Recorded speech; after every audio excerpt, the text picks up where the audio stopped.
السلام على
فاتحة إلى أرواح المؤمنين والمؤمنات. بسم الله الرحمن الرحيم. الحمد لله الرحيم مالك يوم الدين إياك نعبد وإياك نستعين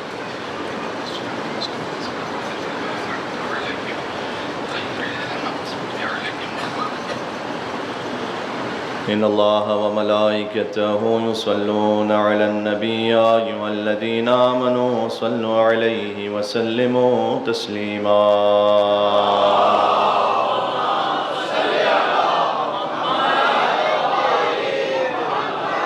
أعوذ بالله من الشيطان الرجيم. بسم الله الرحمن الرحيم.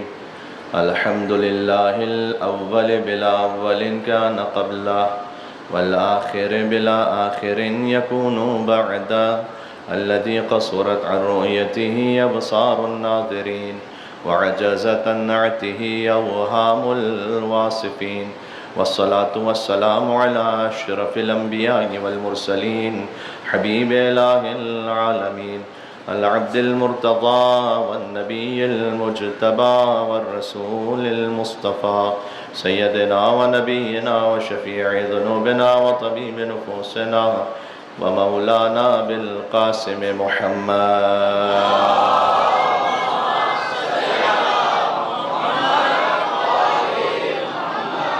وأهل بيته الطيبين الطاهرين المعصومين المظلومين المنتجبين المنتخبين الميامين سيما بقية الله في الأرضين الذين أذهب الله عنهم الرجس وطهرهم تطهيرا.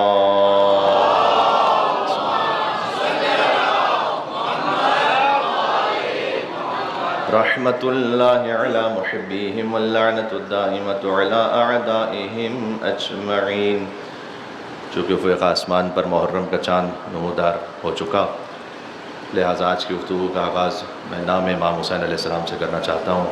سب مل کر مولا کی خدمت میں توسل کیجیے گا. بسم اللہ الرحمن الرحیم.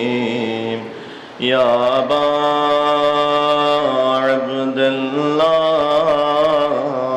یا حسین ابن علی ایہا الشہید یا ابن رسول اللہ یا حجت اللہ علی خلقہ یا سیدنا و مولانا انا توجہنا واستشفعنا وتوسلنا بك إلى الله وقدمناك بين يدي حاجاتنا يا وجيه عند الله اشفع لنا. ماشاءاللہ اتنے مومنین ایک اور بار ہے. یا وجیہ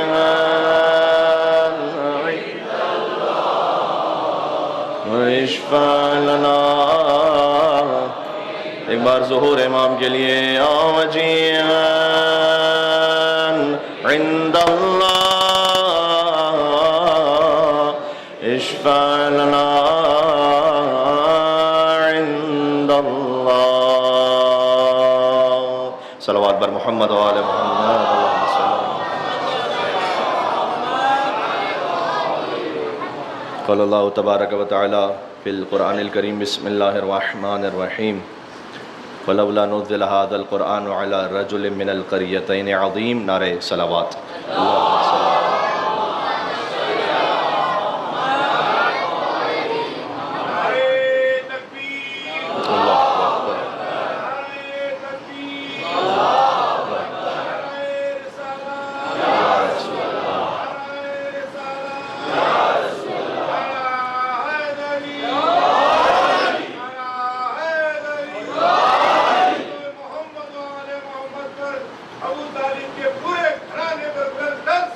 اللہ محمد و علی محمد.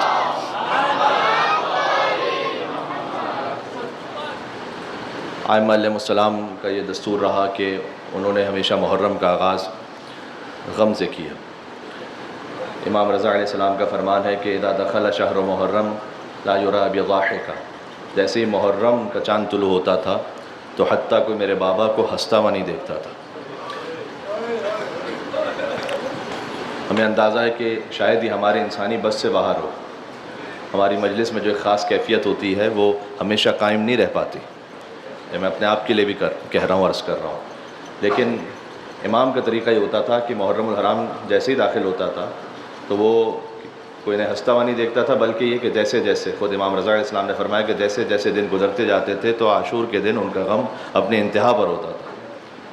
لیکن ہم مجلس میں بظاہر شاید محتاج ہوتے ہیں کہ آپ تشریف لائیں اور ہم فرش عزا پہ بیٹھیں اور گریہ کریں. مثلا ہم میں سے کوئی ایسا نہیں ہے کہ جو گوشت خریدنے جائے اور رو رہا ہو. لیکن امام زین العابدین علیہ السلام وہ ذبیحے کو دیکھتے تھے اور قصاب سے پوچھتے تھے کہ تو نے اسے ذبح کرتے ہوئے پانی پلایا تھا یا نہیں پلایا تھا. امام زین العابدین علیہ السلام کے زمانے میں جب بظاہر ممکن نہیں تھا کہ اجتماعی طور پر مجلس منعقد ہو سکے تو انہوں نے اپنے دسترخوان کو فرش عزا بنا لیا تھا. تو امام پانی کو دیکھتے تھے تو گریہ فرماتے تھے کہ پانی میرے بابا کو نہیں نصیب ہو سکا، یہ کھانا میرے بابا کو نصیب نہیں ہو سکا. قصاب یہ کہتا تھا کہ میں نے جب تک 3 مرتبہ پانی نہیں پلایا تو ذبح نہیں کیا. تو امام مدینہ سے رک کر کے کہتے ہیں السلام علیک یا ابا عبداللہ صلی اللہ علیہ یا ابا عبداللہ، کہ بابا مدینہ کے جانور بھی پیاسے ذبح نہیں ہوتے.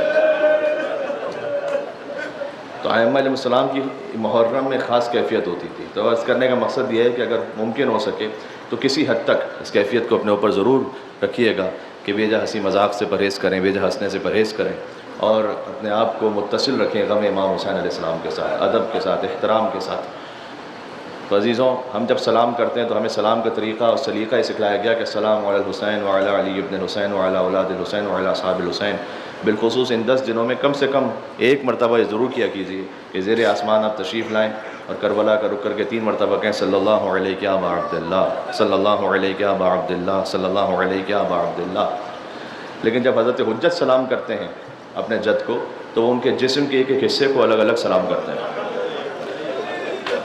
تو ان ایام میں آپ کے لیے ممکن ہو سکے تو زیارت ناحیہ کو ایک مرتبہ ضرور پڑھیے گا اور دیکھیے گا کہ ان لبوں پر سلام کے جو پیاس سے خشک ہو گئے تھے، ان دانتوں پر سلام کے جن پر چھڑی ماری جا رہی ہے. السلام علی المقطع الاعضاء، ان اعضاء پر سلام جنہیں قطع قطع کر دیا گیا. سلام حسین پر کہ جس کے خیموں کو پھاڑ ڈالا گیا. یہ سب زیارت ناحیہ سے فکریں جو آپ کی خدمت میں عرض کر رہا ہوں. اور پھر آگے امام یہ فرماتے ہیں، میں چاہتا تھا کہ چونکہ محرم کا چاند طلوع ہوا ہے تو یہ چند لمحے کچھ آنکھوں میں آنسو آئیں، اس کے بعد ہم گفتگو کا باقاعدہ آغاز کریں. کہ ایک منزل وہ آئی کہ مجھے نہیں معلوم کیا سخت منزل ہے کہ امام زمانہ علیہ السلام یہ فرمائیں کہ آپ نے اپنے دست و پا ساکن کر لیے تھے اور آپ کی سانسیں رکنے لگی تھیں.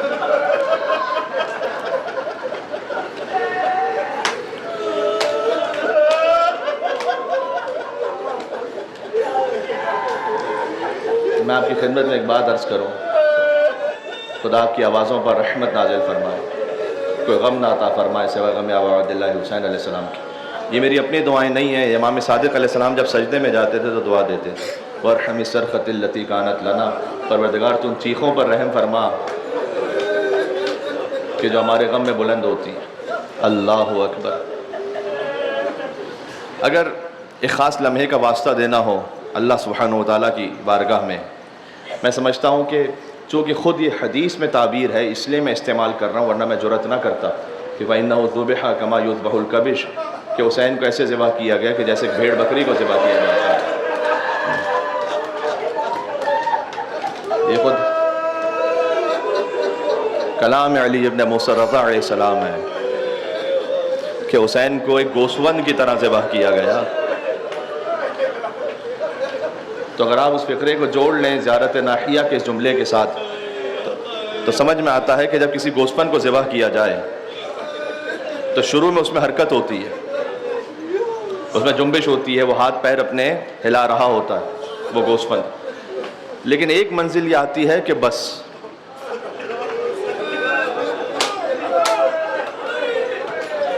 ایک منزل ایسی آتی ہے، میں امام حسین علیہ السلام کے لفظ نہیں کہہ سکتا، میں فقط سمجھانے کے لیے کہہ رہا ہوں اس تشبیہ کو، کہ وہ سرنڈر کر چکا ہوتا ہے کہ آپ بس اب وہ قصاب جتنی چھری پھیرنا ہے پھیر لے اور ذبح کر لے۔ تو یقیناً ابا عبداللہ الحسین پر ایک منزل تو ایسی آئی ہوگی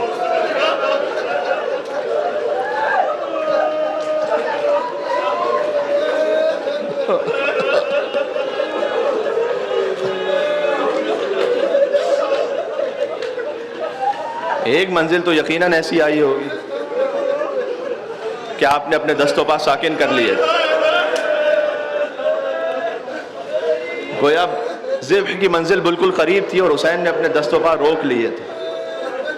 یہ میرا اس وقت مصائب کی کیفیت کا آخری جملہ ہے اور یقین فرمائیے کہ وجود کام جاتا ہے۔ امام زمانہ علیہ السلام فرماتے ہیں اس سے آگے آپ نے اپنے دست و پا ساکن کر لیے تھے اور آپ نیم کھلی ہوئی آنکھوں سے اپنے بچوں کی طرف دیکھ رہے ہیں۔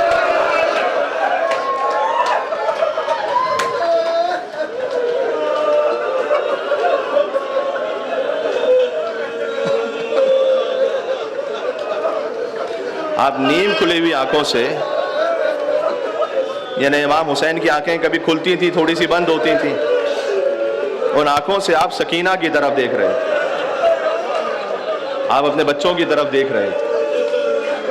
حسین جانتے تھے کہ اب سکینہ یتیم ہو جائے گی، اب سکینہ کو تماچے لگنے کا وقت قریب آ گیا، بس پروردگار تو اسے اسی لمحے کا واسطہ ہے کہ ہمارے اس گریے کو اپنی بارگاہ میں قبول فرما لے۔ ہمارا فرش عزا پر آ کر بیٹھنا بارگاہ مقبول فاطمۃ الزہرا سلام اللہ علیہا قرار پائے انشاءاللہ سے بی بی کی بارگاہ میں۔ اور آج اس فرش عزا پر ہیں، کتنے ہی علماء اور عرفاء کا یہ فقرہ ہے کہ جب مجلس میں جاؤ تو یہ نہ کہا کرو کہ مجلس میں جا رہے ہو، بلکہ یہ کہا کرو کہ حرم امام حسین علیہ السلام میں جا رہے ہو۔ دیکھیں حرم امام حسین ایک ہے حرم کربلا میں، وہ حرم مکانی ہے، اور ایک ہے حرم زمانی ابا عبداللہ الحسین علیہ السلام، وہ محرم الحرام۔ جیسے محرم شروع ہوا آپ دنیا میں کہیں پر بھی ہیں تو آپ حسین کے حرم میں ہیں گویا، تو آپ وہاں تشریف لے آئیں۔ اللہ تعالیٰ نے توفیق نصیب فرمائی ہے۔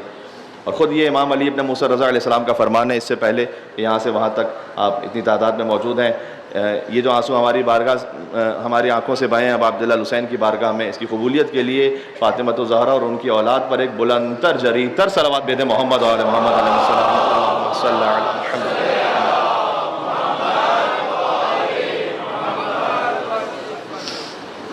خدا کا شکر ہے کہ ہم نے محرم کے چاند کا آغاز حسین پر گریے سے کیا، یہ سنت امام صادق علیہ السلام ہے، سنت امام موسیٰ کاظم علیہ السلام، سنت امام رضا علیہ السلام ہے۔ اس خاطر چاہتا تھا کہ یہ چند دقیقے یہاں صرف ہو جائیں۔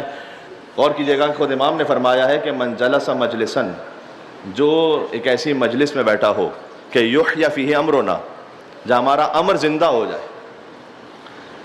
امر جہاں کا استعمال ہو روایات میں، ایک لفظ استعمال ہوتا ہے پرولل میں امور، امور کا مطلب ہے فروعات دین، نماز ہے، روزہ ہے، حج و زکوٰۃ ہے، لیکن جہاں امر سنگولر استعمال ہو، امرنا اس ترکیب کے ساتھ، یعنی ہمارا امر، امر ولایت اہل بیت اطہار علیہ السلام۔ امام نے فرمایا کہ جو ایسی مجلس میں بیٹھا ہو کہ جہاں ہمارا امر زندہ ہو جائے تو لم یمت قلبہ یوم تموت القلوب، اس کا دل اس دن مردہ نہیں ہوگا جب بہت سے دل مردہ ہو جائیں گے۔ خود ابا عبداللہ الحسین علیہ السلام کی مجلس میں بیٹھنے کا اثر ہے کہ یہ دلوں کو زندہ کر دیتی ہے۔ دیکھیں ایک دل کی بیماری ہے، وہ جسمانی بھی ہوتی ہے لیکن ایک روحانی بھی ہوتی ہے۔ ذرا غور کیجیے گا، جب دل بایولوجیکلی اس کا فنکشن تھوڑا ڈسٹرب ہو جائے تو ہم جاتے ہیں کارڈیولوجسٹ کے پاس، اپنے ٹریٹمنٹ کے لیے. اور یہ بھی کہ آپ اپنی صحت کا خیال رکھیں، یہ بھی حکم ائمہ علیہ السلام کے مطابق ہے. یہ جو باڈی اللہ تعالیٰ نے آپ کو عطا کی ہے یہ ہماری خود کی نہیں ہے، امانت ہے. اس خاطر ہے کہ سوسائڈ حرام ہے، اس لیے کہ ہمارا اس پر اختیار فقط اتنا ہے کہ جیسے اللہ سبحانہ وتعالیٰ نے چاہا.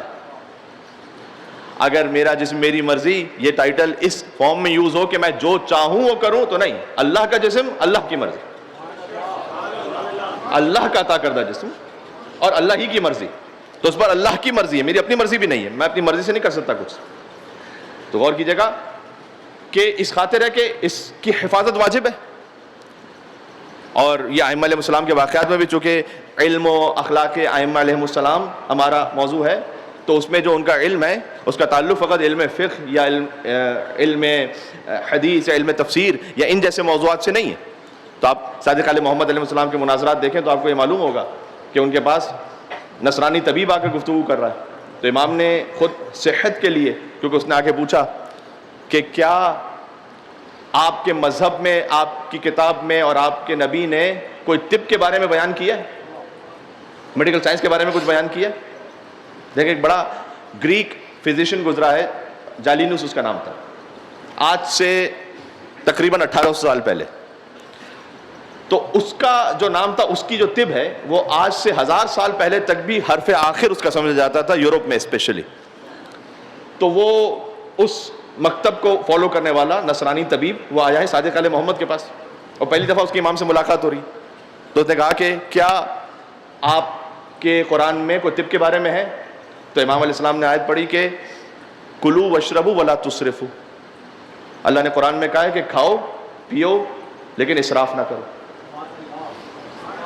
ذرا غور کیجیے گا، کھاؤ پیو اس سے انکار نہیں ہے، اسراف نہ کرو. اس کا تعلق اس بات سے بھی ہے کہ حرام نہ کھاؤ، اس کا تعلق اس بات سے بھی ہے کہ اوور ایٹنگ نہ کرو. اس کے بعد امام نے فرمایا کہ میرے جد رسول اللہ صلی اللہ علیہ وآلہ وسلم نے یہ ارشاد فرمایا ہے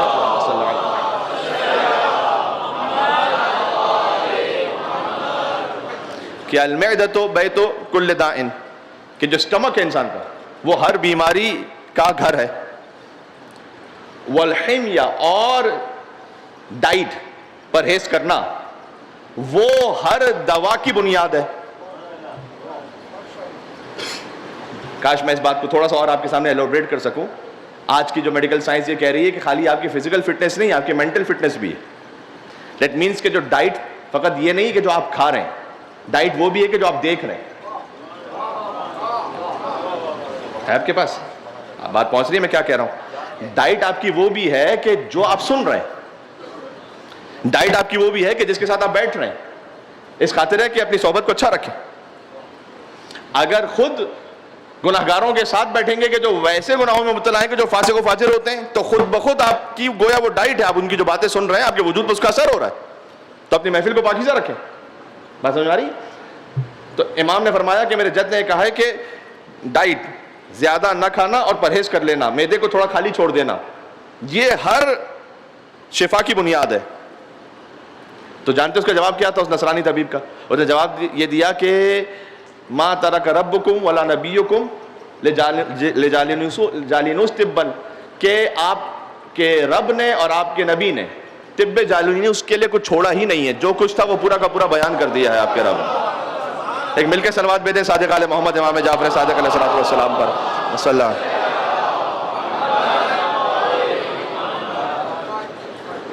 تو بہرحال یہ جو فزیکل ڈائٹ ہے یہ بھی امپورٹنٹ ہے، اس ہیلتھ کا خیال کرنا. اور ساتھ میں جب ہم یہاں یہ گفتگو کر رہے ہیں کہ مجلس امام حسین علیہ السلام میں جو شریک ہوگا، کوئی بھی ایسی مجلس میں جہاں امر اہل بیت زندہ ہو جائے تو اس کا دل اس دن مردہ نہیں ہوگا جب بہت سے دل مردہ ہو جائیں گے. اس کا تعلق ظاہر سی بات ہے کہ خالی جسمانی امراض کی شفا سے نہیں ہے، دل کے بہت سارے روحانی امراض بھی ہیں. دل میں غیبت ہے، حسد ہے، تکبر ہے، انا پرستی ہے. ان سب سے شفا ہے کہاں پر؟ حسین کے شفا خانے میں. حسین کے شفا خانے میں شفا ہے. اب دیکھیں امام حسین السلام کا شفا خانہ کیا ہے، میں کیا عرض کروں. تاریخ میں آپ جا کے دیکھیے گا حضرت نوح علیہ السلام جب وہ کشتی بناتے تھے، لوگ ان پر پتھر بھی مارتے تھے تو وہ زخمی ہو جاتے تھے نا، تو رات کے وقت اللہ ایک فرشتے کو بھیجتا تھا کہ جو اپنے پروں کو مس کرتا تھا حضرت نوح علیہ السلام کے جسم سے. تو اس فرشتے کا اپنے پروں کا نوح کے جسم پر مس کرنا ہوتا تھا کہ شفا مل جاتی تھی نوح علیہ السلام کو، ان کے زخم ٹھیک ہو جاتے تھے. کاش میں کہیں سے جوڑ سکوں آپ کو. جو جانتے ہیں امام حسین علیہ السلام کا بچپن، میں جملہ مجھے مکمل کرنے دیں کہ جس کے پروں سے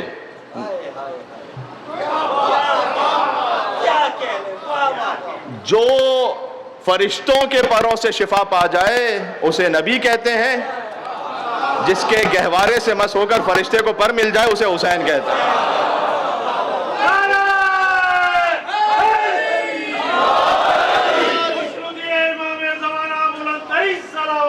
اللہ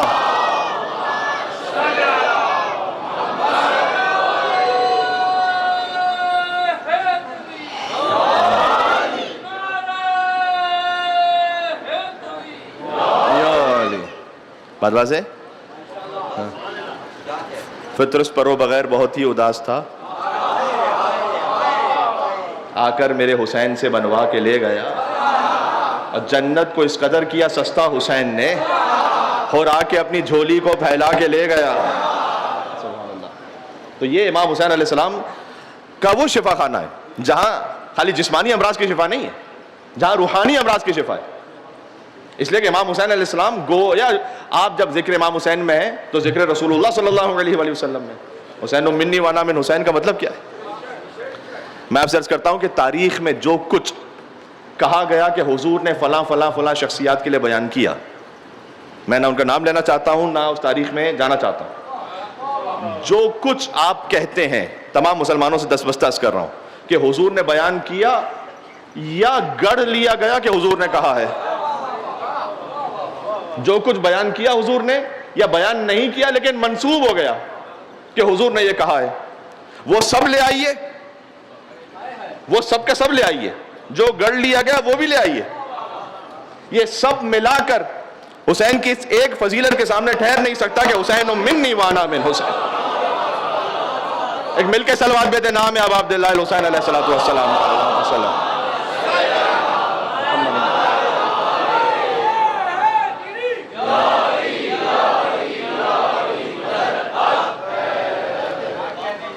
اور یہ متواتر جملہ ہے.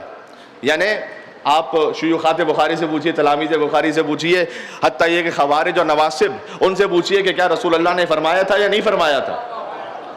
دیکھو جو ہمیں دین لینا ہے وہ اصل قرآن سے لینا ہے، اس کے بعد وہ سنت قطعیہ جس پر کہیں کوئی اختلاف نہ ہو. تو دو فقرے ابا عبداللہ حسین علیہ السلام کے لیے حضور مکرم نے ایسے بیان فرمائے کہ جہاں پر کسی فرقے میں کسی قسم کی کوئی ڈیبیٹ نہیں ہے کہ رسول اللہ نے کہا تھا یا نہیں کہا تھا. آپ اس فقیر کو جانتے ہیں کہ میں بہت سارے بین المسالک علماء کے ساتھ بیٹھ کر بہت ساری گفتگو میں شریک رہتا ہوں. تو حسین منی وانا من حسین کا یہ فقرہ، حسین مجھ سے اور میں حسین سے ہوں، اسے آپ معمولی فقرہ سمجھ رہے ہیں؟ اللہ اکبر. دیکھیں ہر انسان کا کمال یا اس کے حسب سے ہوتا ہے یا اس کے نسب سے ہوتا ہے. یا انسان کا نسب ہے، بھئی کس کا بیٹا ہے، کس کا نواسا ہے، ہاں کس بھائی سے ہے، مطلب اس کا کس خاندان سے تعلق ہے. تو انسان کا یا نسب ہے یا اس کا حسب ہے. حسب ہے اس کا کردار، کریکٹر. یہاں پر ایک جملہ اپنی اصلاح کے لیے بھی آپ سب کے لیے کہہ دوں. مولا کائنات جناب امیر نے بیان فرمایا ہے کہ جسے اس کا حسب گرا دے اسے اس کا نسب نہیں اٹھا سکتا. نسب تو بڑا اچھا ہے، فیملی بڑی اعلیٰ ہے، لیکن حسب گرا ہوا ہے. جس کا حسب اسے گرا دے اس کا نسب اسے نہیں اٹھا سکتا. ابو لہب کی مثال ہمارے سامنے، حضور کا چچا ہے لیکن حسب سے گرا ہوا ہے، اور ایک فارس کا رہنے والا ہے لیکن اتنا قریب ہے کہ سلمان و منا اہل البیت، سلمان ہم اہل بیت میں سے. ابو ذر ہے، حضور نے فرمایا کہ آسمان نے کسی پر سایہ نہیں کیا، زمین نے کسی کا بوجھ نہیں اٹھایا جو ابو ذر سے زیادہ سچا ہو. جن کے تقویٰ کو عیسیٰ ابن مریم علیہ السلام کے تقویٰ سے شباہت دی گئی ہے. تو ایک انسان کا حسب ہے، ایک انسان کا نسب ہے. حضور کو یہ کہنا چاہتے ہیں اگر حسین کا نسب دیکھنا ہے تو دیکھو حسین منی. بات نہ ضائع کیجیے گا، میں ایک بات آپ تک پہنچانا چاہتا ہوں. حسین مجھ سے ہے، یہ حسین کا نسب ہے. اور حسین کا حسب دیکھنا ہو تو انا من الحسین. اللہ اکبر، کہ میں خود حسین سے ہوں. جس کو بڑے سادہ الفاظ میں کہوں، بچے بھی یہاں بیٹھے ہوئے یہ بات کو اچھی طرح سے ذہن میں نوٹ کر کے جائیں. یعنی 3 شعبان سن 4 ہجری سے لے کر 10 محرم 61 ہجری تک حسین مجھ سے ہے، اور عاشور کے بعد سے قیامت تک میں حسین سے ہوں گا۔ تو ایک یہ فقرہ کہ حسین منی والا من حسین، اور دوسرا یہ فقرہ جو حضور مکرم نے بیان فرمایا کہ جس میں تواتر ہے، یعنی ایوری جنریشن میں اتنا زیادہ اس جملے کو، اس حدیث کو بیان کیا گیا کہ جس میں کوئی ڈاؤٹ نہیں کہ رسول اللہ نے کہا تھا یا نہیں کہا تھا، والحسن والحسین سیدہ شباب اہل الجنہ،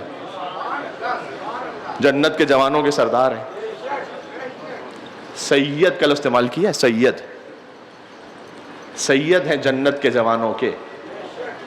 غدیر آپ کے ذہن میں ہے، لفظ مولا میں کسی کو اختلاف ہو سکتا ہے، لفظ سید میں کوئی اختلاف نہیں۔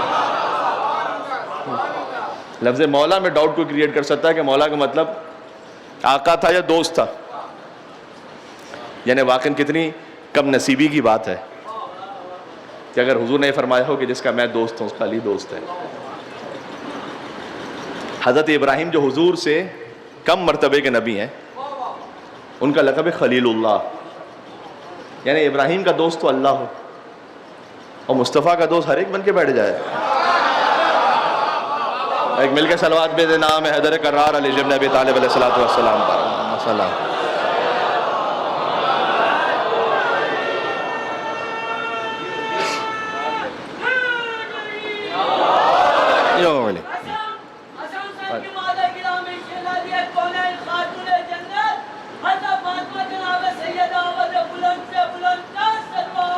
اللہ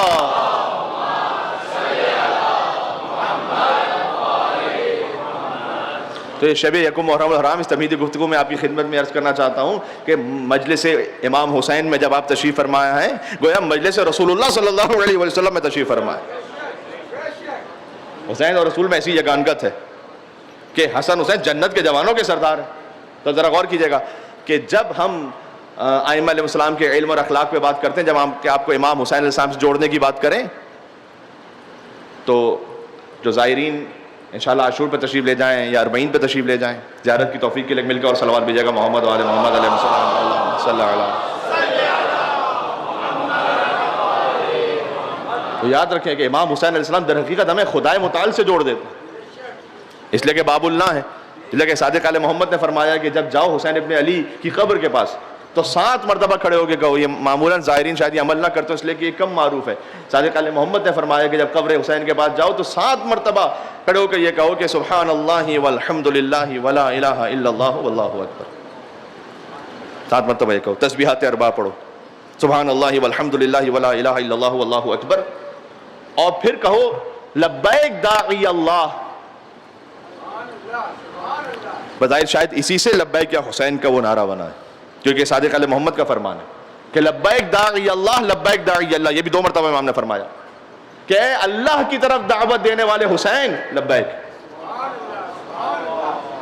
اے اللہ کی طرف بلانے والے حسین لبیک، یعنی میں حاضر ہوں، میں حاضر ہوں، میں حاضر ہوں۔ ان کان لم یجب کا بدنی عند استغاثتک ولسانی عند استنصارک، اگر میرا بدن اس وقت آپ کو جواب نہ دے پایا کہ جب آپ نے استغاثہ بلند کیا تھا، اور میں اپنی زبان سے آپ کی اس وقت نصرت نہ کر پایا اس لیے کہ میں اس وقت اس حیات میں نہیں تھا، اس ظاہری حیات میں، فَأَجَابَكَ قَلْبِي وَسَمْعِي وَبَصَرِي وَهَوَايَ وَرَأْيِي، تو آج میں آپ کو جواب دے رہا ہوں اپنی نگاہوں سے، اپنی سماعت سے، اپنی زبان سے، اپنے وجود سے اور اپنی رائے سے، یعنی اپنی فکر سے، کہ میں آپ کے ساتھ ہوں۔ یہ امام صادق نے فرمایا کہ زیارت میں کہو یہ جا کر سبحان اللہ، یعنی فرمایا امام صادق اسلام نے کہ جب تم قبر حسین پہ پہنچو تو کوشش تو کرو کہ اپنی نگاہوں کو بھی تو حسینی بناؤ۔ ویسے تو یہ ہر وقت واجب ہے، لیکن کم سے کم 10 دنوں میں تو احتیاط کریں کہ آنکھوں سے کوئی خیانت نہ ہونے پائے۔ ویسے تو یہ زندگی بھر کے لیے واجب ہے، لیکن امام صادق علیہ السلام نے فرمایا کہ جب تم قبر حسین پہ کھڑے ہو تو ایک فقط اجابک قلبی وسمعی وبصری، کہ میں اپنے قلب سے آپ کو جواب دے رہا ہوں، اپنی سماعت سے جواب دے رہا ہوں، اپنی بصارت سے جواب دے رہا ہوں۔ دیکھیں یہ اخلاق اہل بیت اطہار علیہ السلام ہے، گفتگو ہو رہی ہے علم اخلاق اہل بیت علیہ السلام پر۔ تو میں اپنی نگاہوں سے، اپنی سماعت سے، اپنی بصارت سے، یعنی کم سے کم ان 3 اعضاء کے لیے آنکھوں سے خیانت نہ ہونے پائے ان 10 دنوں میں، کانوں سے حرام سماعت نہ ہونے پائے، اور زبان سے حرام گفتگو نہ ہونے پائے. یہ کوئی 10 دنوں میں اپنے آپ کو ان اعضاء کو بچا لے تو یقیناً امام حسین علیہ السلام یہ کرم فرمائیں گے, اس کے قلب میں گویا حسینیت کا نور وہ تابندہ و پائندہ ہو جائے گا. ورائیی و ہوایا, اور فرمایا کہ میں اپنی فکر سے اے امام حسین آپ کو جواب دے رہا ہوں اور اپنی خواہش سے آپ کو جواب دے رہا ہوں, یعنی میری خواہش آپ کی خواہش کے تابع. کسی نے جب صادق علیہ محمد سے پوچھا کہ سلمان کو یہ مقام کیوں ملا تھا, تو فرمایا کہ جعل ہواہ ہوا علی. امام نے پہلے تو فرمایا فارسی نہیں کہو سلمان, سلمان محمدی کہو. کیا شان ہے. یعنی کتنے سادات کرام تشریف فرما ہوں گے, کوئی نقوی ہے, کوئی زیدی ہے, کوئی رضوی ہے, تو اگر کوئی سید نہ ہو تو خود سے تو نہیں کہہ سکتا امام رضا سے منسوب کر کے اپنے آپ کو رضوی, جب تک یہ سید نہیں ہے. یا زیدی تو نہیں کہہ سکتا اپنے آپ کو جب تک کہ وہ امام زین العابدین علیہ السلام سے منسوب نہیں ہے. اگر کیا مقام ہے حضرت سلمان کا کہ محمد مصطفیٰ کی اولاد سے ہے نہیں, لیکن امام صادق نے کہا گویا سمجھو کہ ہیں اہل بیت میں, تو کہو زیدی رضوی نہیں کہو, نقوی نہیں کہو, محمدی کہو. سلمان کو سلمان محمدی کہو. تو سلمان کو یہ مقام ملا کیوں ہے؟ فرمایا جعل ہواہ ہوا علی. سلمان نے کام کیا تھا کہ اپنی خواہش کو ختم کر دیا, اپنی خواہش کو خواہش علی بنا دیا. یہ ہے سبحان اللہ. بات سمجھ آ رہی؟ پھر دوسری بات یہ فرمائی کہ سلمان فقیروں کے ساتھ بیٹھنا پسند فرماتے تھے. یہ خود بخود محرم الحرام میں ایک ایسا کرم ہے امام حسین علیہ السلام کا کہ جب فرش عزا بچھا ہوتا ہے تو کوئی کہاں کا امیر ہو اور کوئی کہاں کا فقیر ہو. سبحان اللہ. میں مل کے صلوات بھیجتے نام ہے ابا عبداللہ الحسین علیہ الصلوۃ والسلام.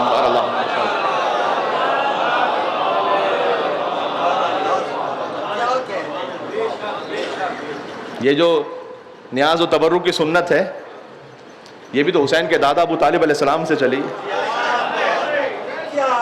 دعوت ذوالعشیرہ میں جو کھانا کھلایا ہے, پروردگار تو نے تو پچھلی قوموں کے لیے من و سلوہ نازل کیا تھا,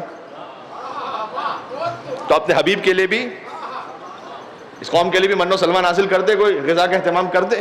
کہا نہیں, ابو طالب علیہ السلام کے دسترخوان کا نمک حلال بنانا چاہتا ہوں. تو دسترخوان ابو طالب علیہ السلام پر مہمان بنے سب. وہ دن اور آج کا دن ہے, کبھی ابو طالب کے ماننے والوں کیا نیاز کی کمی نہیں ہوئی.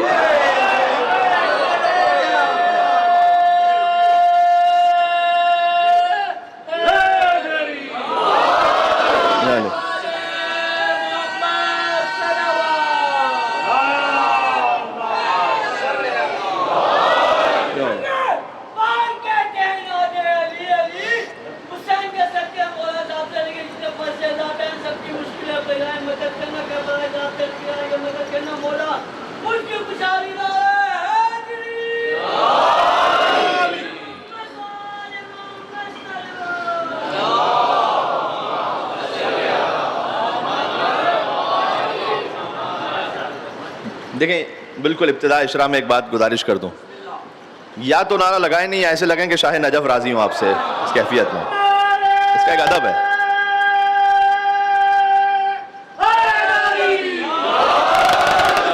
علی کے بابا کا ذکر ہے, مجھے کہنے دیں, مجھے ابھی آپ کو موقع دیتا ہوں. علی کے بابا کا ذکر ہے. میں چونکہ آج حضور مکرم کے اخلاق پہ ابھی کچھ دیر کے لیے بات کرنا چاہتا ہوں, تو حضور کو پالنے والے کا تو ذکر ہو جائے اس سے پہلے. علم یجد کا یتیمن فآوا, یہ تو میں تو نہیں کہہ رہا, یہ تو قرآن کہہ رہا ہے کہ جب آپ یتیم تھے تو میں نے آپ کو پالا ہے. کتنا پاکیزہ ہوگی ابو طالب علیہ السلام کی گود کہ اللہ نے کہا کہ ابو طالب نے پالا تھا, لیکن در حقیقت میں نے پالا ہے. اور یاد رکھیے گا کہ جو ابو طالب علیہ السلام سے دشمنی ہے نا, یہ فضیلت کی دشمنی ہے. یہ فضیلت کی دشمنی ہے. اس لیے مجھے بات کرنا بے شمار ابو طالب علیہ السلام سے جو ایک بغض اور عناد ہے, در حقیقت یہ فضیلت چونکہ انہیں حاصل ہے. پتہ کیا فضیلت؟ اس لیے کہ کافر پالنے کا موقع سارے بزرگوں کو ملا تھا.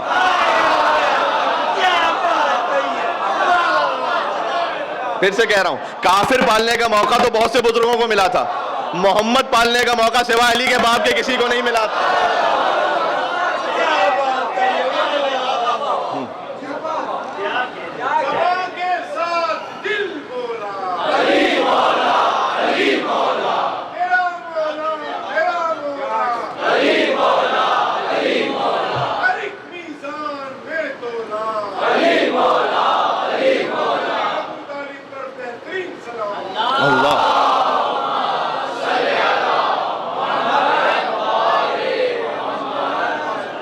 بات ضرور کیا پاکیزہ گود ہے کہ جو اس میں پل جائے یا نبی ہو جاتا ہے یا امام ہو جاتا ہے.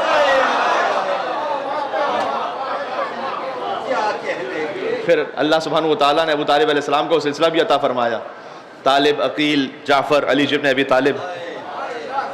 حضرت امیر انیس نے کسی اور موقع کے لیے کہا تھا لیکن میں اس سے استفادہ کر رہا ہوں کہ جو عنایات الہی سے ہوا نیک ہوا. جو عنایات الہی سے ہوا نیک ہوا. نام بڑھتا گیا جب ایک کے بعد ایک ہوا. طالب ہیں، اس کے بعد پھر عقیل ہیں، ایک مقام خاص، پھر اس کے جعفر، طیار، علمدار، اور پھر حیدر کرار. سبحان اللہ. بات واضح ہو رہی ہے نا. جب مولا علیہ السلام سے کہا جائے کہ یا علی ابو کا فی النار، تمہارے بابا تو جہنم میں نعوذ باللہ، اور علی پلٹ کے سامنے جواب دیں کہ انا قسیم الجنت والنار، میں جنت جہنم کو تقسیم کرنے والا ہوں. یعنی مولا علی نے قیامت تک کے لیے سمجھا دیا کہ جو ابو طالب علیہ السلام کے بارے میں گستاخی کرے اسے میرے باپ کی فکر نہیں کرنی چاہیے، اپنے باپ کی فکر کرنی چاہیے کہ وہ کہاں جانے والا ہے.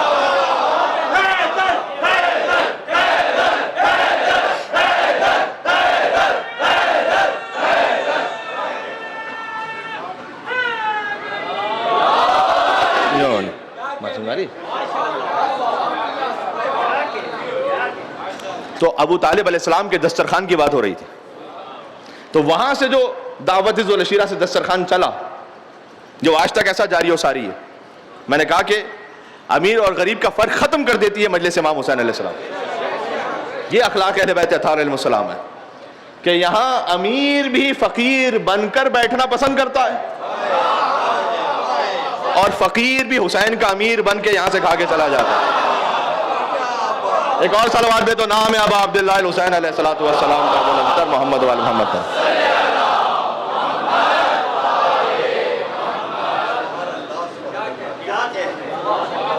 تو اگر اخلاق اہل بیت اطہار علیہ السلام کو دیکھیں تو امام جعفر صادق اسلام سے پوچھا گیا کہ سلمان کو یہ مقام کیوں ملا ہے کہ انہیں محمدی کہہ رہے ہیں آپ، فارسی کی وجہ محمدی کہہ رہے ہیں. پہلے فرمایا جعل ہوا علی جن، سلمان نے اپنی خواہش کو ختم کر دیا تھا، اپنی خواہش کو خواہش علی ابن ابی طالب میں تبدیل کر دیا. اب جو علی کی مرضی ہو. یہ من کنت مولا فہذا علی مولا کا مطلب یہ ہے. ہائے بات پہنچ رہی تھا. مولا سمجھنے کا میں غیروں کی بات نہیں کر رہا، میں آپ کی بات کر رہا ہوں، یہاں پر اپنوں کی بات کر رہا ہوں. جو مجلس امام حسین میں آ جائے کسی مسلک فرقے سے، وہ اپنا ہے، میں ان کی بات کر رہا ہوں جو علی کو مولا سمجھ کر آیا. مولا کا مطلب کیا ہے؟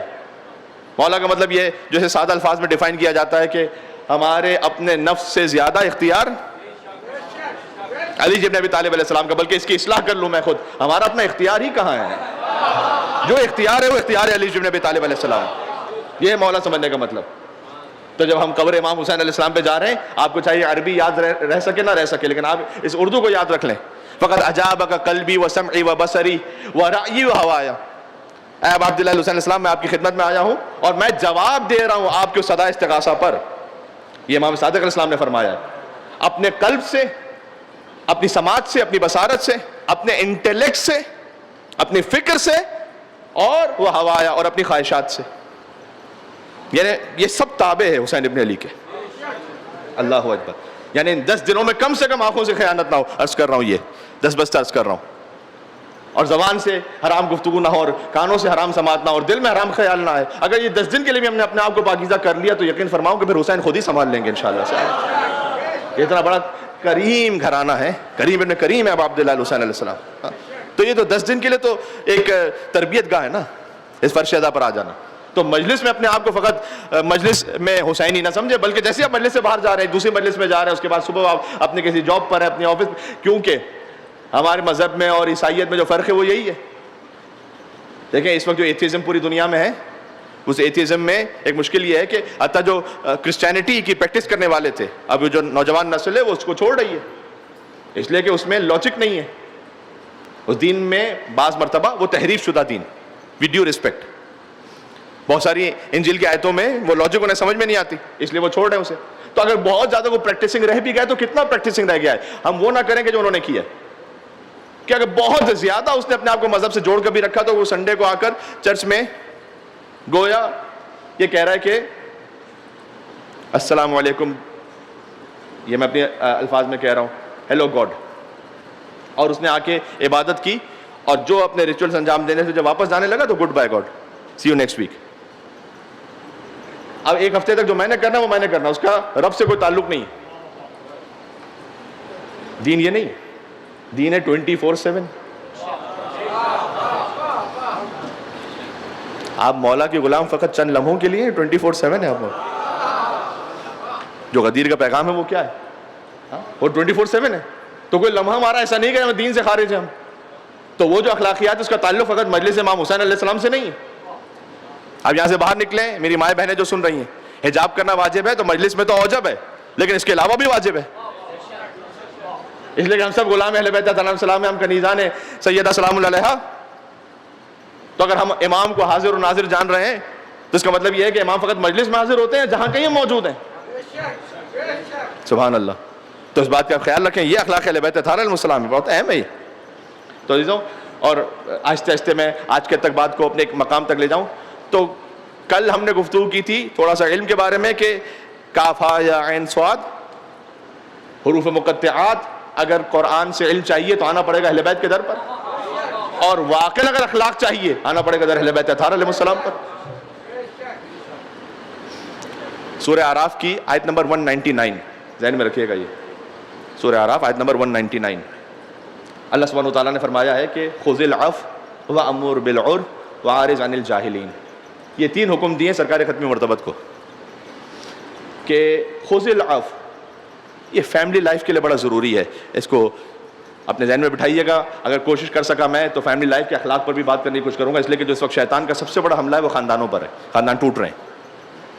خذ العفو، فرمایا فقط معاف نہ کرو، معافی کو تھام کے رکھو. کاش کسی میں صفت آ سکے. خذ العفو وامر بالعرف، اور نیکی کا حکم دو، لیکن وعارض عن الجاہلین، جو اگنورنس ہے جاہلین ان سے الجھنے کی ضرورت نہیں ہے. تھوڑا سا تحمل بھی رکھیں، تھوڑا سا صبر و برداشت بھی رکھیں. اگر علم حلم کے بغیر ہے تو فائدہ نہیں اس علم کا، علم کے ساتھ برداشت بھی تو ہونی چاہیے. تو عارض عن الجاہلین، جاہلین سے اعراض کر لو.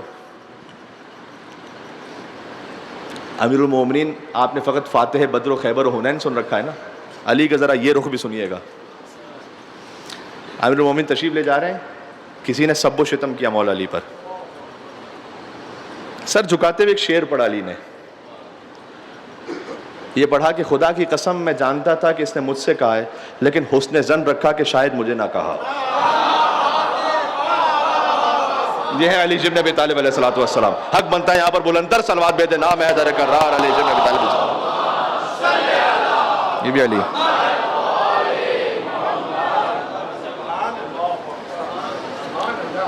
اگر گویا علی ابن ابی طالب ہر ایک سے الجھتے پھریں گے تو پھر دین کا کام کیسے ہوگا؟ عارض عن الجاہلین، جاہلین سے روگردانی کر لو. مولا کہتے ہیں میں جانتا تھا کہ میرے لیے کہہ رہا ہے، لیکن حسن ظن رکھا کہ شاید مجھے نہ کہا ہو. علی فقط ذوالفقار کا علی تھوڑی ہے، علی تو گفتار کا بھی علی ہے، علی تو کردار کا بھی علی ہے. سبحان اللہ. امیر المومنین پھر سے سناؤں تاکہ یہ جوان ذہن میں رکھیں. آج کل چونکہ بہرحال سوشل میڈیا تو ویسے ہو سکتا ہے فزیکل کوئی کانفلکٹ اور لڑائی کم ہوتی ہو، لیکن آپس میں جو دست و گریبان ہوتے ہیں وہ سوشل میڈیا پہ بھی بڑے ہوتے ہیں. تو ہمارا مزاج کیا بن چکا ہے؟ Final word should be mine. آخری جواب میں اسے دے کر منہ بند کرواؤں گا، میں چپ نہیں ہوں گا، وہ چپ ہو، آخری جواب میں ماروں گا اس کے منہ پہ. اب یہ بھائی بھائی کا مسئلہ ہے، خاندان میں شوہر زوجہ کا مسئلہ ہے، ہاں فائنل ورڈ میرا ہوگا. امیر المومنین ظاہری خلافت کا زمانہ، تشریف لے جا رہے ہیں، دیکھا ایک خاتون بیٹھ کے رو رہی ہے. مولا نے کہا کیوں رو رہی ہے؟ کہا اے علی میں ایک شخص کی کنیز ہوں، اس نے مجھے کھجور لینے کے لیے بھیجا تھا. کھجور لے کر جب واپس گئی تو میرے مالک کو کھجور پسند نہیں آئی، اس نے کہا واپس کروا کے آؤ. اب واپس آئی ہوں تو وہ جو دکاندار ہے وہ لے نہیں رہا، تو اب میں یہاں مجبور ہو کے بیٹھ گئی ہوں کہ کیا کروں. نہ دکاندار میری بات مان رہا ہے، نہ وہ جو میرا مالک ہے وہ میری بات سن رہا ہے، اس نے مجھے گھر سے نکال دیا۔ امیر المومنین نے اسے ساتھ لیا۔ اچھا کوفہ ہے یہ، ابھی تک سارے کوفہ والے علی کو جانتے نہیں ہیں، شکل سے جانتے نہیں کہ کون علی ہے۔ وہ لے کے گئے امیر المومنین، تو جیسے ہی اس خاتون کو دیکھا دکاندار نے، تو پہلے غصے میں اس نے کہا کہ اچھا اب جب میں نے یہ کھجور واپس نہیں لی تو کسی اور کو ساتھ لے آئیے۔ اور تاریخ میں اس نے زوردار سمجھانے کے کو ایک پنچ زور سے امیر المومنین کے سینے پہ مارا۔ کون؟ فاتح بدر و خیبر و حنین علی۔ ابھی یہ ہوا، علی کیا نہیں کر سکتے اس کے لیے بتائیں؟ یعنی یہ ذوالفقار وغیرہ تو بات کی بات ہے نا، علی فقط کن فیکون کا مظہر ہے علی بن ابی طالب۔ مل کے صلوات بھیجو، نام ہے حیدر کرار علی بن ابی طالب علیہ السلام۔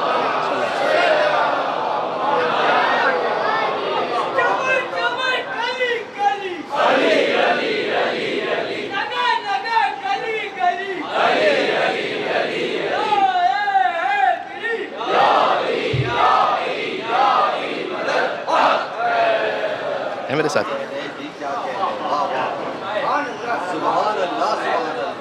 فقط جنبش ابرو کی دیر ہے، کائنات زیر و روح ہو جائے، علی بن ابی طالب علیہ السلام مظہر صفات خداوندی، علی قطب عالم امکان ہے، مولا المومنین ہے، یعصوب الدین ہے، نبی عظیم ہے، مبید الشرک والمشرکین ہے، قاتل الناکثین والقاسدین والمارقین ہے، ابو الیتامہ والمساکین ہے، باب حکمت رب العالمین ہے، عمود الدین ہے، اول العابدین ہے، شبیہ ہارون ہے، نفس الرسول ہیں، زوج البطول ہیں، سیف اللہ المسلول ہیں، امیر البررہ ہیں، قاتل الفجرہ ہیں، قسیم الجنت والنار ہیں، صاحب اللواء ہیں، سید العرب ہیں، کشاف الکرب ہیں، صدیق اکبر ہیں، فاروق اعظم ہیں، علی بن ابی طالب علیہ السلام۔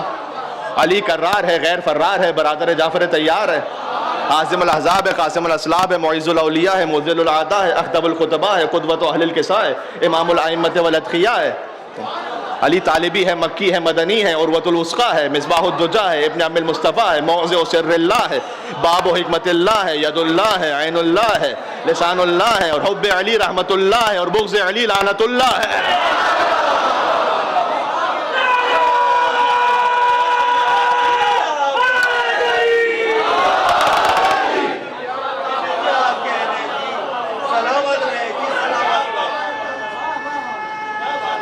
سمجھ آ رہی ہے؟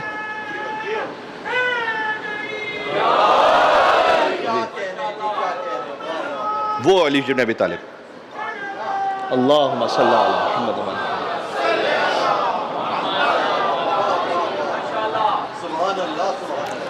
اس علی کے سینے پر کسی نے دھکا دیا۔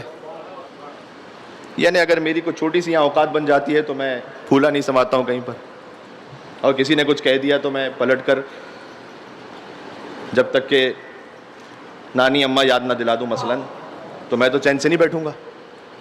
تو یہ اخلاق اہل بیت ہے۔ دیکھیں مکس نہ ہونے پائے۔ حضور مکرم نے فرمایا جہاں خدا کا معاملہ ہو فَإِنَّهُ خَشِنٌ فِي ذَاتِ اللَّهِ، علی امر خدا کو زمین پر جاری کروانے میں انتہائی سخت و شدید ہے۔ علی امر خدا، جہاں پرسنل معاملہ ہے نہیں جانتا نا، علی کو اس نے دھکا دے دیا، علی تو کیا کریں؟ علی پلٹ کے جواب دیں؟ نہیں، فی الحال تک حالانکہ علی کا کوئی معاملہ ذاتی معاملہ نہیں ہے، جو کچھ ہے وہ رب کا معاملہ ہے، یہ ذہن میں رکھیے گا آپ، لیکن وہ نہیں جانتا نا۔ تو اس نے کہا کہ اچھا آپ کسی اور کو ساتھ لے کر آئیے تاکہ میں کھجور بدل کر دوں، زور سے دھکا دیا علی کو۔ وہ یہ کہنا تھا کہ اتنے میں کچھ لوگ جمع ہو گئے، کہا پتہ ہے تمہیں تم نے کس کو دھکا دیا، کس کو سینے پہ مکہ مارا ہے؟ کہا کون ہے یہ؟ کہا اس وقت خلیفۃ المسلمین ہے، علی بن ابی طالب ہے۔ اچھا اچھا اچھا اچھا، آ کے معافی مانگنے لگا۔ مولانا نے کہا نہیں میں یہ نہیں چاہتا کہ تجھے جھکاؤں اس وقت، میں چاہتا ہوں کہ بس تو اس خاتون کی کھجوریں واپس لے لے تاکہ یہ اپنے مالک کے پاس، اپنے آقا کے پاس سکون اطمینان سے چلی جائے، اس کا غم یہ دور ہو جائے، بس میں چاہتا ہوں۔ سبحان اللہ، یہ اخلاق اہل بیت اطہار۔ جب ان تین آیتوں پر حضور مکرم نے عمل کیا تو آیت نازل ہوئی کہ انک لعلی خلق عظیم۔ یہ خود روایت میں کہ جب ان تین احکامات پر حضور مکرم نے اتنی تکرار کے ساتھ عمل کیا کہ معافی کو تھام کے رکھو، نیکی کا حکم دو، جاہلوں سے گریز کر لو، اللہ نے کہا انک لعلی خلق عظیم، آپ اخلاق کے عظیم ترین مرتبے پر ہیں۔ علم و اخلاق کا علیہ السلام سمجھ میں آ رہا ہے؟ کل انک لعلی خلق عظیم ہی سے بات شروع کریں گے انشاءاللہ، یہیں سے بالکل اسی نقطے سے بات شروع کریں گے۔ تو عزیزوں، یہ تو حسین کا اخلاق آپ ملاحظہ فرمائیے کہ جب کربلا پہنچے ہیں تو زمین خریدی ہے پہلے ابا عبداللہ الحسین سے، کسی کی زمین پر قیام کرنا نہیں پسند فرمایا، خود زمین خریدی ابا عبداللہ الحسین۔ شب یکم محرم الحرام ہے عزیزوں، اور مجلس کا تو کل اثاثہ ہی یہ آنسو ہوتے ہیں کہ جو آنکھوں سے جاری ہو جائیں۔ آج 10 منٹ ہے میرے پاس تقریباً مصائب کے لیے، کل تھوڑا سا 11 سے 12 منٹ کا ذکر کروں گا۔ آج ابتدا میں چونکہ ذکر ہو چکا تھا چند دقیقے، تو چند لمحے اور۔ حسین مدینہ چھوڑ رہے ہیں عزیزوں، مدینہ پنجتن سے خالی ہو گیا جب حسین نے مدینہ چھوڑا۔ رونا ایسے ہے کہ جیسے حکم امام زین العابدین علیہ السلام۔ اپنے آپ کو آہستہ آہستہ دلوں کو آمادہ کر لو عزیزوں، پانی کو دیکھو تو ضرور کو السلام علیکم ابا۔ یہ پانی حسین کے بچوں کو نہیں مل سکا تھا، یہ پانی حسین کی سکینہ کو نہیں مل سکا تھا۔ سبحان اللہ، جتنا ہو سکے ان 10 دنوں میں سادگی اختیار کرتے ہوئے آؤ، فقیر بن کر واقع امام حسین علیہ السلام کی مجلس میں۔ یہی ایک مومن کے لیے شرافت و کرامت اور عزت ہے عزیزوں، سبحان اللہ۔ تو حسین نے جب مدینہ چھوڑا تو اتنا آسان نہیں تھا یہ۔ میں آپ کی خدمت میں عرض کروں، ایک سوال کروں، آپ کتنے ہی زائرین ماشاءاللہ تشریف فرمائیں، جب کربلا سے آخری زیارت کر کے ودا ہو رہے ہوتے ہیں تو دل کی کیا کیفیت ہوتی ہے؟ ایک عام مومن کے دل کی کیا کیفیت ہوتی ہے؟ یقین فرماؤ، اب تو اللہ نے اس فقیر کو اتنی مرتبہ کربلا بلایا کہ میں گنتی بھول چکا ہوں کہ کتنی مرتبہ گیا، لیکن جب بھی جائیں تو آپ جس مومن کو بھی دیکھیں آپ کو پتا ہو یہ آخری زیارت کے لیے آیا ہے یہاں پر، تو مومن آخری سلام کرتا ہے، اس کے بعد جب نکلنا چاہتا ہے پھر پلٹ کر دیکھتا ہے ایک مرتبہ زری کو، اللہ جانے مولا پھر یہ زری نظر آئے مجھے یا نہ آئے، پھر کہتا ہے السلام علیکم ابا عبداللہ، پھر تھوڑا سا آگے بڑھتا، پھر حرم کے صحن میں آیا تو پھر گنبد کو دیکھ کے کہتا ہے السلام علیکم ابا عبداللہ، پھر بین الحرمین پہنچا تو ایک طرف غازی کا حرم دیکھا، ایک طرف حسین کا حرم دیکھا، پھر سلام کیا مولا حسین علیہ السلام کو۔ ہوٹل میں آئے، جب واپس جانے لگے راستے میں پھر دیکھا گلی میں کہیں حسین کا روضہ نظر آ رہا ہے، بس میں بیٹھے، بس میں بیٹھ کے جانے لگے آخری مرتبہ میں گنبد کو دیکھ لوں۔ ایسے ہی ہوتا ہے نا ایک زائر کے لیے۔ تو جب سوچو حسین نے اپنی ماں کی قبر سے آخری ودا کیا ہو، حسین قبر فاطمہ پر ایسے آئے کہ جیسے چھوٹا بچہ اپنی ماں کی آغوش میں آتا۔ 28 رجب کو حسین نے مدینہ چھوڑ دیا تھا جی۔ اب حسین سفر میں ہیں، 2 محرم کو کربلا پہنچنے والے ہیں، اللہ اکبر۔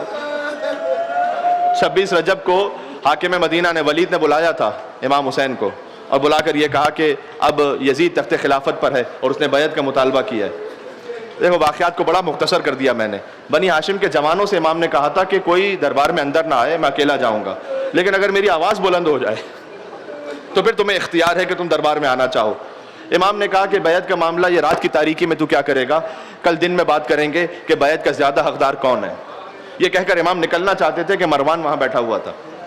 اس نے ولید سے کہا کہ آج حسین تیرے ہاتھ آئے ہیں، کل نہیں آئیں گے ہاتھ میں، تو آج بیعت لے لے یا حسین کا سر کاٹ دے۔ وجہ اللہ چہرے پر سرخی جلالت نمودار ہوئی۔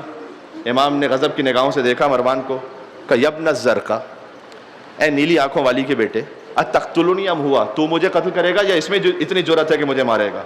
جیسے ہی بس حسین کی آواز بلند ہوئی تو میں آپ سے سوال کر رہا ہوں، سب سے پہلے بنی ہاشم میں کون داخل ہوا ہوگا گھر میں؟ دیکھو اگر روایت میں نہ بھی ہو تو دل یہی کہتا ہے کہ حسین کا علمدار ابو الفضل عباس۔ میں ہاتھوں کو جوڑ کے عرض کروں گا کہ مولا جب عاشور کے دن حسین نے کہا حل من ناصر،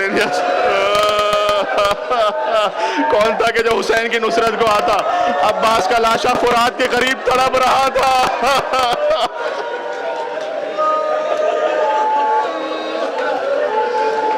خدا آوازوں پر رحمت نازل فرمائے۔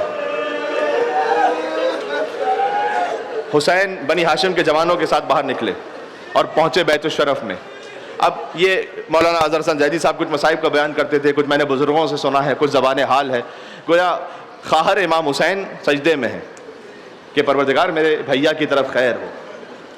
اور پھر جب حسین آئے تو فرمایا کہ ظالم نے بیعت کا مطالبہ کیا ہے، ہمیں مدینہ چھوڑ دینا ہے، کہ بھیا اگر آپ کے سر پہ نانا کا ماما ہے تو میرے سر پر ماں فاطمہ الزہرا کی چادر ہے۔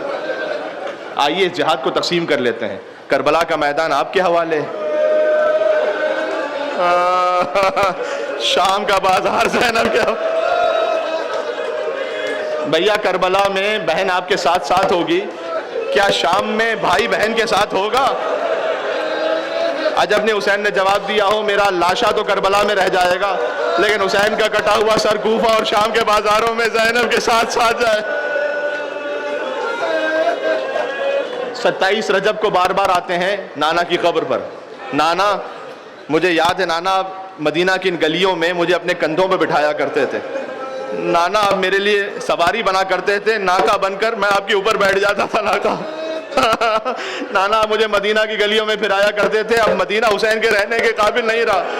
مقتل میں لکھا حسین نے کہا نانا ہمیں اپنی قبر میں لے لو نا۔ بھائی کی قبر پر بار بار گئے، ودا کیا، لیکن ایک موقع ایسا آیا کہ ماں فاطمہ الزہرا سلام اللہ علیہ کی قبر پر بزرگ علماء یہ کہتے ہیں نا کہ ایسے آئے کہ جیسے کوئی چھوٹا بچہ ماں کی آغوش میں آ رہا ہوتا ہے۔ دیکھو حسین کا ودا پڑھا جاتا ہے، نانا سے ودا کیا، ماں سے ودا مدینہ میں، لیکن باپ کا بھی تو دل ہے نا۔ میں آج باپ کی حیثیت میں پڑھنا چاہتا ہوں علی بن ابی طالب کے دل پر کیا گزری۔ علی کا بیٹا حسین ہے۔ حضرت امیر انیس سے لکھا ہے کہ تربت میں جو کی میں نے بہت گریہ ازاری، بی بی فاطمہ فرما رہی ہیں تربت میں جو کی میں نے بہت گریہ ازاری، گھبرا کے نجف سے علی آئے کئی باری، کہتے تھے کہ اے احمد مختار کی پیاری تم پاس ہو تربت ہے بہت دور تم پاس ہو تربت ہے بہت دور ہماری، گھر لٹتا ہے کیوں کر ہمیں چین آئے گا زہرا۔ تمہیں خدا حسین کا واسطہ جملے کو سمجھنا اور محسوس کرنا، گھر لٹتا ہے کیوں کر ہمیں چین آئے گا زہرا، کیا ہم سے نہ رخصت کو حسین ہے۔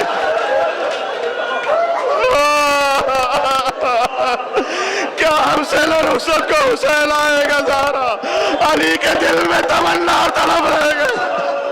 حسین علی کا لال حسین، علی نجف میں رہے، حسین کربلا میں جا کے شہید۔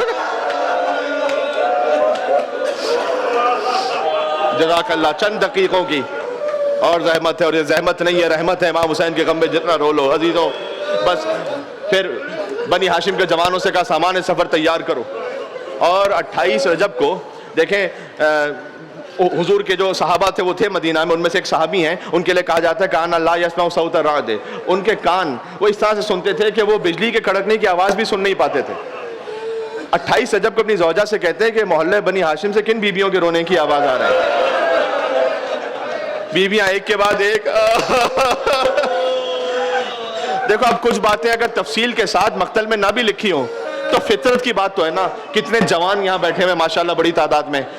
آپ کے والدین اگر گاڑی میں سواری میں سوار ہونا چاہیں تو آپ خود دروازہ کھولتے ہیں یا نہیں کھولتے؟ ماں کو ہاتھ پکڑ کے بٹھاتے ہیں یا نہیں بٹھاتے؟ تو کیا جب علی اکبر کی ماں آئی ہوں گی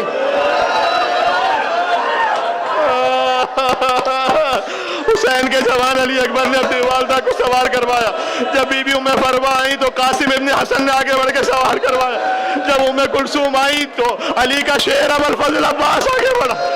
امام حسین کرسی پر تشریف فرماتے، لیکن اب ایک ایسی بی بی آئی، آواز آ رہی تھی مدینے والوں دور ہو جاؤ، اپنی نگاہوں کو چکا لو، اس لیے کہ علی کی بڑی بیٹی زینب بنت علی آ رہی ہے۔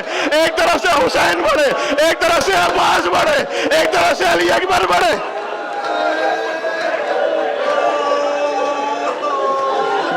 میر انیس رحمت اللہ علیہ کے مرثیے ہی سے سناؤں کیونکہ امام کو پسند ہے اشعار پڑھنا غم اہل بیت میں۔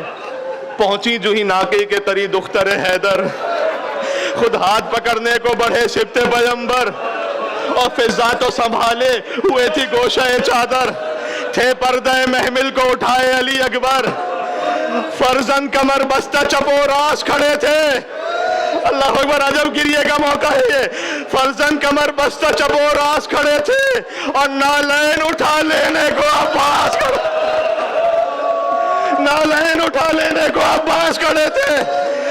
یہ سواری ہے مدینہ سے کربلا کی، اب کربلا سے شام کی سواری پر۔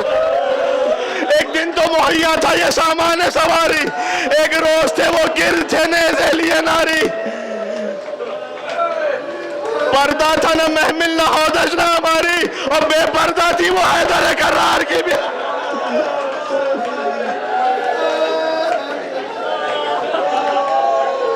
تھے بال کھلے چہروں پہ اور ہاتھ بندھے تھے. اللہ اکبر.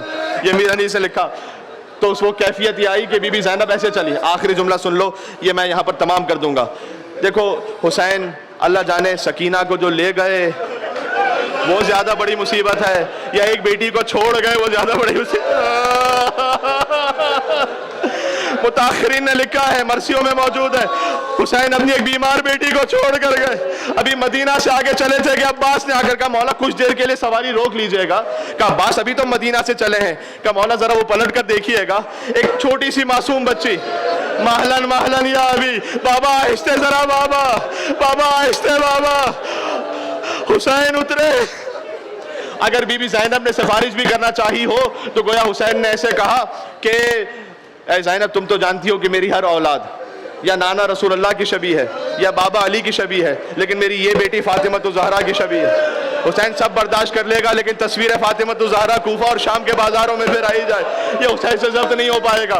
اس بیٹی نے آگے بڑھ کر کہا کہ بابا میں آپ سے یہ کہنے کے لیے نہیں آئی کہ مجھے ساتھ لے کر چلو, بابا ایک بار ننھے مسافر کی زیارت کروا دو. جو علی اصغر پر رونے کے لیے آیا ہے ذرا بابا سے بولا یا حسین کہہ کے گریا کرے. حسین علی اصغر کو لے کر سغرا کے پاس آئے. سغرا نے اصغر کو گود میں لیا. اب اصغر پلٹ کر واپس جاتے نہیں ہیں, حتیٰ ماں کے بڑی, لیکن اصغر واپس نہ پلٹے. حسین نے کچھ کہا اصغر کے کان میں, بچہ ہمک کر باپ کی گود میں آ گیا. اللہ جانے کیا کہا حسین نے, لیکن شاید یہ کہو بیٹا اصغر کربلا میں نہیں چلو گے. علی اصغر وہاں صدا بلند کی حل میں ناصر ینصر اللہ. اصغر نے زمین پر اپنے آپ کو گرا دیا. بابا سغرا کی گود سے لے کر آئے تھے بابا.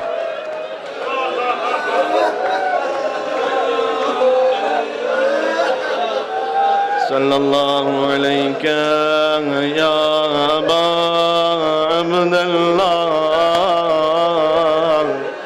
مجلس کی قبولیت کے لیے ایک سلام. السلام علی الحسین ہائے حسین, ہائے حسین کہنا, ہائے حسین. وعلی علی ابن الحسین وعلی اولاد الحسین وعلی اصحاب الحسین.